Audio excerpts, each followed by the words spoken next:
শুধু কি একটাই সূর্য আছে, নাকি মহাবিশ্বে এমন হাজার লক্ষ, এমনকি কোটি কোটি সূর্য জ্বলছে? শুধু কি একটাই পৃথিবী, নাকি পৃথিবীর মতো অসংখ্য জগৎ ছড়িয়ে আছে মহাকাশের অসীম গভীরে? আর একবার ভাবুন তো, যদি আমাদের এই চেনা মহাবিশ্বই শেষ কথা না হয়, যদি এর বাইরেও থাকে আরো অজানা জগৎ, আরো বিস্ময়কর বাস্তবতা, তবে কেমনটা হবে? আজকের বিজ্ঞান বলে আমরা যে মহাবিশ্বে, অর্থাৎ যেই গ্যালাক্সিতে বাস করছি, তার বয়স নাকি প্রায় 13.8 বিলিয়ন বছর।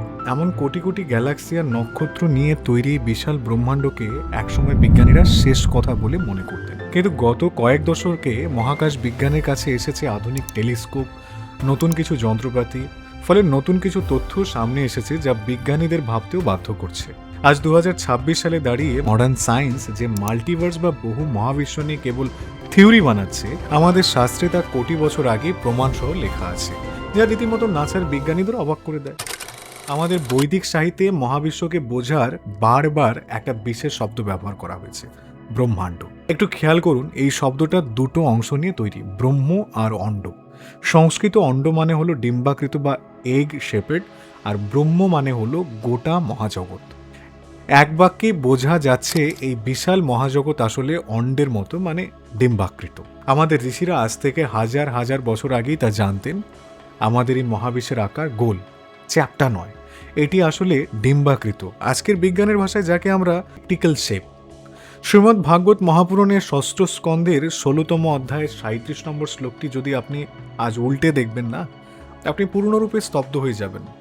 ন হি অস্য গুণস্বন্তম ন চবান্তং মহর্ষয় জানতি অব্দবম চ যস্বানা কসময় ভূষ্মে নমস্তুতে। এর ভাষায় লেখা আছে কোটি কোটি ব্রহ্মাণ্ড একসাথে মিলে এই বিশ্ব ব্রহ্মাণ্ডের সৃষ্টি হয়েছে, আর আমাদের এই চেনা ব্রহ্মাণ্ডটি সেই অত্যন্ত কোটি ব্রহ্মাণ্ডের মধ্যে সব থেকে ছোট। কতটা ছোট?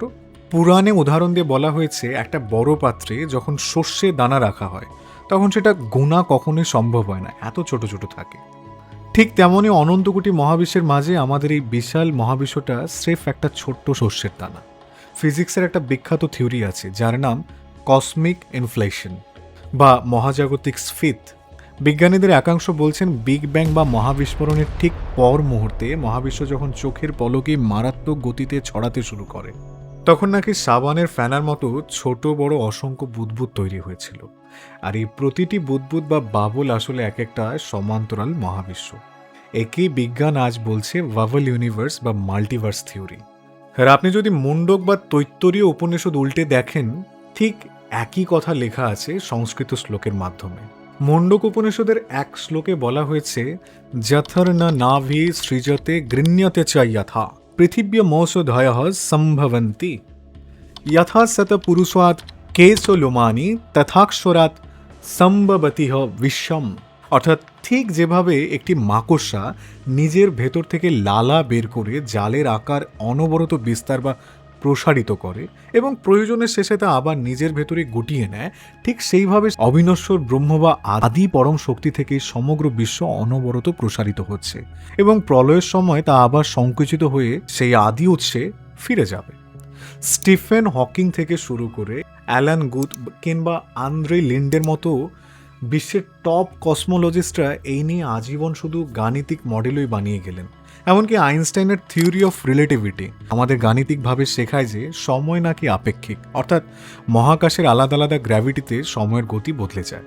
কিন্তু বিজ্ঞান যেখানে আজও এই সমান্তরাল মহাবিশ্ব আর সময়ের গোলকধাঁধায় আটকে আছে, এর কোনো প্রত্যক্ষ প্রমাণ আজ পর্যন্ত দুনিয়াকে দিতে পারেনি, আমাদের সনাতন ধর্ম সেখানে কোটি কোটি বছর আগেই সত্যের সিলমোহর বসিয়ে দিয়ে গেছে।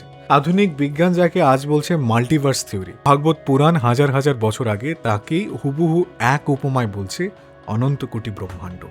আইনস্টাইন পরীক্ষা নিরীক্ষা করে যে টাইম ডাইলেশন আজ প্রমাণ করেছেন, পুরাণে ব্রহ্মা আর রাজা কুকুদমির গল্পে তা কোটি বছর আগে লেখা আছে।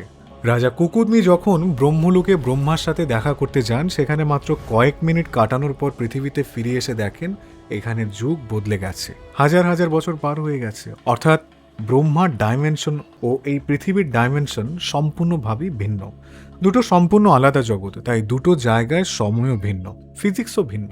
ভিডিওটা কেমন লাগলো কমেন্টে অবশ্যই আপনার মতবাদ জানাবেন। ভালো লাগলে প্রচুর পরিমাণে শেয়ার করুন।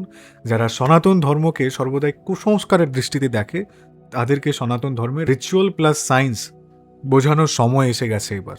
দেখা হচ্ছে পরবর্তী ভিডিওতে, ততদিন পর্যন্ত ভালো থাকুন, ধন্যবাদ।